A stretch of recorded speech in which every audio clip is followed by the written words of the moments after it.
Hey, what's up guys, and welcome back to my channel. And today I want to talk about the wrong way to fight inflation. Now, inflation is on top of our minds as investors, as just regular citizens in the United States and Canada. And there's a right way to fight inflation and there's a wrong way to fight inflation.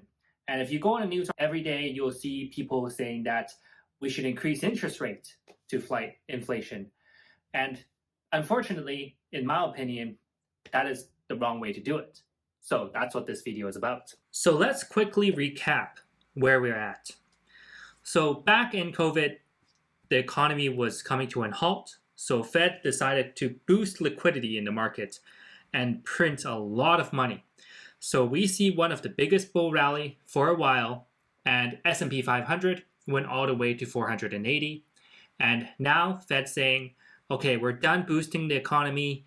The economy is strong enough, so we're going to increase interest rates and bring the economy down. Now, of course, they didn't say that directly because everyone will panic, but they're basically saying we're going to increase interest rates and reduce the liquidity in the market. And that is very important because when there's less money in the market, well, S&P 500 will come down. And that's what we observed so far, 480 to 400. And it's down 20% year to date. And if Fed told you that, hey guys, we're going to make everyone's portfolio drop by 20%, if not more, everyone would have said no. Everyone would in Silicon Valley would say, no, I don't want my tech stock to drop by 80, 90% in value. So the question is, well, does this actually solve the problem for inflation? So one of the stats I pay very close attention to is the home sales. Now, this is because when you increase interest rates, you increase the borrowing costs to purchase a home. And if there is a decrease in home sale, that leads to a slowdown in the real estate industry, the construction industry, and all the other related industry like banking, mortgage writing, and so on, which then leads to an overall slowdown in the economy. So here's what we see. Trading economics, US existing home sales. And this is a monthly stat, and you can see there was a boom. And usually during the summertime, it's supposed to be the hottest time of the year to buy and sell homes. You can see this drop right here. And you can see the increase in interest rate is theoretically suppressing demand.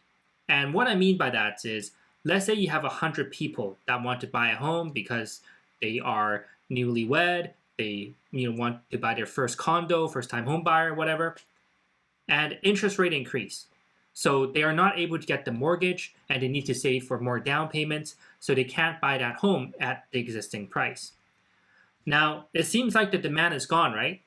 But that's not true because the people who are priced out the market, they still want a home and they still want to buy, and it just makes it more unaffordable. And when you're looking at the bigger picture, why is there such a sharp increase in housing price? Now, one of the reasons is the supply chain crisis. And previously during COVID, the construction was coming to a halt, so the new home construction is not as high, so there's actually a supply shortage of houses in many locations. So the correct solution, in my opinion, is to increase the supply for food, for housing, for a lot of things that we are importing or producing as well. And this is actually going to lead to economic growth versus increasing interest rates, which increases the borrowing costs, which makes people not being able to afford the things like buying a home or whatnot, and making companies not being able to borrow more money, and some of them will go bankrupt very soon, and basically slowing down the entire economy to compensate for the fact that there is inflation. And here is a Bloomberg article saying that the housing boom is hitting a wall with US buyers priced out. The US buyers being described in this article, they still want to buy a home. They just couldn't get the mortgage or enough down payment to qualify for the mortgage. Now, another issue that is kind of looming in the background is really the China COVID situation. So as of today, even though China is one of the first countries that got COVID, they're still not being able to reopen their economy and their borders to the international countries. So Shanghai is having a lot of cases. Beijing is also having a lot of cases right now. And that is really concerning because a lot of manufacturing sites are in China and the supply chain needs to go through China before going to US. So when you're thinking about inflation, the real solution is not wanting to buy the house. The real solution is to build more house, make the import costs from China as low as possible, reopen the China economy if they're able to do so, and enable that supply chain to flow through properly so then the cost of goods can come down.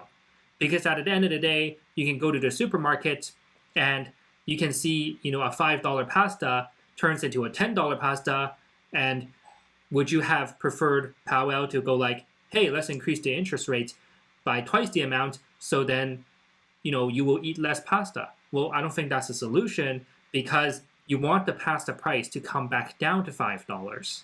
And it's not about reducing demand.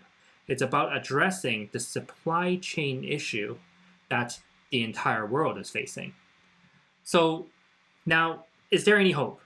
And I think we are kind of on a roller coaster racing towards a housing bubble, per se. But if Fed is able to stop the interest rate increase at some point, maybe we are able to avoid a housing bubble or a housing price crash. So here you can see Fed rate hike pause in September may make sense. So this is from an internal discussion, and this is still very early on. The question is, are they going to be acting fast enough to plateau the rate hike increase so then the economy doesn't crash along with it?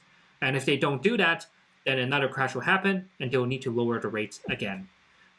So it's a matter of time, and it needs to happen within the next couple of months. So that's what Fed needs to do. Now, if you're wondering, hey, is the supply chain issue between US and China really that big of a deal? Let me show you one more data point. So here you can see the container freight rate, which is the China to the west coast of the United States, cost by month. So here you can see that it used to be 715. I think this is per container.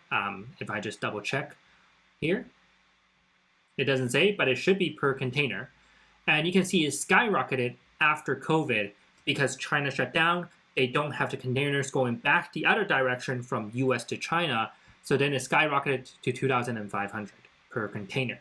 So this is the fundamental problem. If China reopens, the container cost you see here comes down, then I think there is a very good chance of reversing inflation, and you keep the borrowing costs low, so then the companies aren't going bankrupt. And if they don't act fast enough and push the economy into recession, then what you will see is a lot of companies will say hiring, spending will slow, for example, like Snapchat here, and their stock price dropped 40% after this sudden release. And I think the companies are already feeling the slowdown. You can see that in the real estate sector, mortgage applications, and when you hit the tech companies, a lot of tech people will get laid off as well. So that will lead into a spiral where the entire economy heads into a recession. So is there a solution? Yes. Are we acting fast enough? We'll have to see. So market crash is really one of the topics I talk a lot about within Investing Accelerator, because when you're investing in the market, you do want to know what are the potential signs where a market crash can happen, and if so, how to prepare for it, and if there's any way to reduce your loss, which is through the use of options. So if you're interested in learning more, then you can go to the link at the bottom to attend the free training. It's 2.5 hours, and you can learn more about investing. And if you're interested in Investing Accelerator, then you can schedule a call to chat with me or my team.